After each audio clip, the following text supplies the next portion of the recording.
All right, let's jump right in. When we think about what wins wars, our minds immediately go to these epic battlefield moments, right? We think of heroic generals or some kind of game changing new weapon. But what if I told you the real key to victory is something, well, something a lot less glamorous, something that's happening quietly, constantly, way in the background? I mean, is it really that one single brilliant move from a commander like Napoleon? Is it the awesome power of a stealth bomber? Or maybe the shock of a perfectly timed ambush?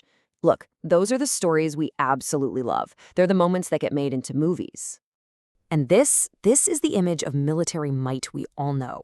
Fighter jets lined up perfectly on an aircraft carrier, a whole fleet of warships cutting through the ocean.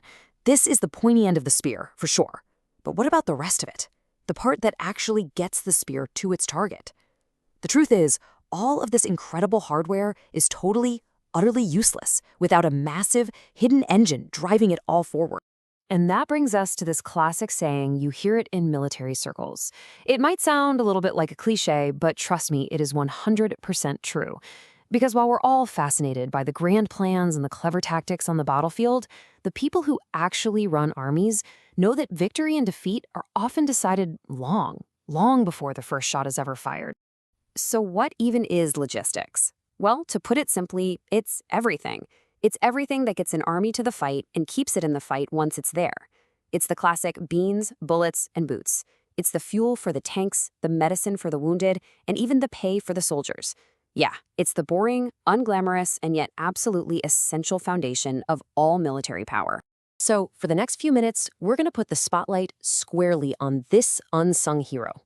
We're going to see how the nitty-gritty, mundane details of supply chains have really dictated the course of conflicts and shaped the fate of entire empires, often way more than any single battle or legendary commander. Okay, let's start with the absolute fundamentals. I mean, before there were high-tech supply chains, before global finance even existed, there was what you could call the tyranny of the basics. For thousands of years, the most powerful force in any war wasn't a king or a general, it was an empty stomach. For centuries, armies were just fundamentally tied to the land they stood on. A general couldn't just wake up one morning and decide to march his army across the continent. No way. His plans, his ambitions, his entire campaign calendar, all of it was at the mercy of the agricultural cycle. And this wasn't just a thing in Europe. It was a global reality. In 1066, King Harold of England, no joke, had to literally send his soldiers home to bring in the harvest, right before William the Conqueror invaded. In places like India and Ethiopia, the entire fighting season was scheduled around when the harvest was done, food was available, and the roads were actually dry enough to walk on. War literally had to wait for dinner. And the stakes here were life and death. Just a few years after he conquered England, William the Conqueror invaded Scotland, but he did it smart. He had a whole fleet of ships sailing right up the coast alongside his army, constantly resupplying them. Now compare that with one of the greatest commanders in all of history, Alexander the Great. After conquering most of the known world, his army almost completely fell apart in the desert. Why? Simply because he couldn't connect with his supply ships. So here's the crucial takeaway from this whole period. For most of human history, logistics was literally powered by muscle, both human and animal. An army's reach, its power, was limited by how much food and fodder it could physically carry. That organic reality was the ultimate limit on military ambition. So if armies were chained to the harvest for so long, how did they ever break free? Well, the answer wasn't some new technology. It was something way more abstract, but just as powerful. Money. See, you didn't have to grow supplies if you could just buy them. Just take a look at this number. Over 6 million pounds. That's what Great Britain spent in a single year to fight Napoleon in Spain and Portugal. To keep an army on the field that far from home, you needed more than a good general. You needed a gigantic treasury and a really sophisticated financial system to turn all that wealth into actual supplies. And this need gave rise to what some historians call the contractor state. It's a pretty cool concept. Basically, the government didn't own all the wagons and warehouses itself. Instead, it used the power of the private market. It used its financial muscle, which was built on a global trading empire, to hire these huge networks of merchants and contractors who could get supplies to its armies pretty much anywhere in the world. So what could all this money actually do? Well, it could pay subsidies to your allies to keep them in the fight. It could secure huge international loans to fund your campaigns. You could hire professional soldiers, mercenaries. And, most importantly, it could move resources to these really complex networks of credit, basically turning a nation's economic strength directly into military staying power. Now, it's really tempting to think of the history of logistics as just this straight line of constant progress, right? You go from horse-drawn carts to railways to cargo planes. But the reality is actually a lot more interesting. It's not really a story of revolution, but one of super slow evolution. And, this is the key, adaptation. As the historian Jeremy Black points out, even during the so-called military revolution in Europe, there really wasn't a matching logistical revolution.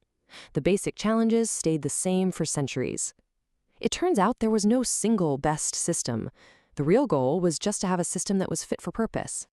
And for a perfect example of this fitness for purpose idea, just look at two of history's greatest empires.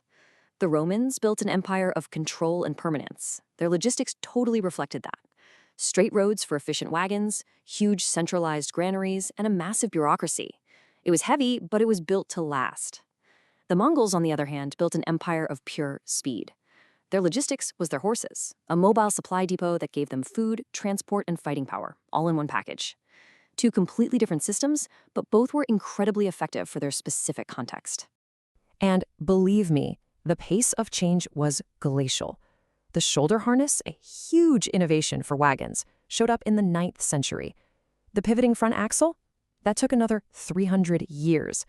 And just in case you think this is all ancient history, get this. The German army that invaded the Soviet Union in 1941 used over 600,000 horses.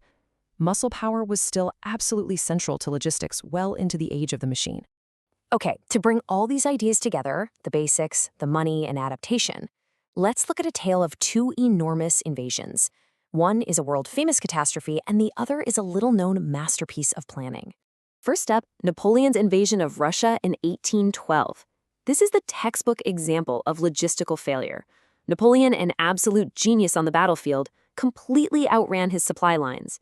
He was counting on improvisation, on living off the land, but the huge empty spaces of Russia offered almost nothing. A lack of forage for his horses crippled his mobility, and the Grand Army essentially starved and froze to death. Now, let's contrast that with the Qing dynasty's campaigns in Central Asia, which happened about 60 years earlier. This was, hands down, one of the most impressive logistical feats in all of pre-industrial history. The Qing set up these long chains of supply depots, moving supplies thousands of miles. They used their Mongol allies to provide huge numbers of horses and, crucially, the fodder to feed them. Their meticulous, long-term planning kept a massive army going in a really tough, arid environment. It was the absolute opposite of Napoleon's gamble. So you might be thinking these lessons from Napoleon and the Qing are ancient history. I mean, surely, with all our modern technology, we've solved the logistical puzzle by now, right? Well, the reality is the challenges have only gotten more complicated. Just think about the incredible appetite of a modern army. A single M1 Abrams tank gets about half a mile to the gallon. It's wild. To feed this kind of demand, modern militaries use these hyper-efficient, just-in-time delivery systems, kind of like Amazon. But that efficiency comes with a price. It creates all new kinds of fragile vulnerabilities in the supply chain. So at the end of the day, it feels like we've just traded one kind of tyranny for another. We've moved from the tyranny of the harvest to the tyranny of the fuel tanker and the microchip. Our supply chains today are faster and more precise than ever before. But here's the question. Does all that complexity make our modern, powerful armies more capable or just more brittle? The unsung hero of war is still hard at work, and its job has never, ever been more critical.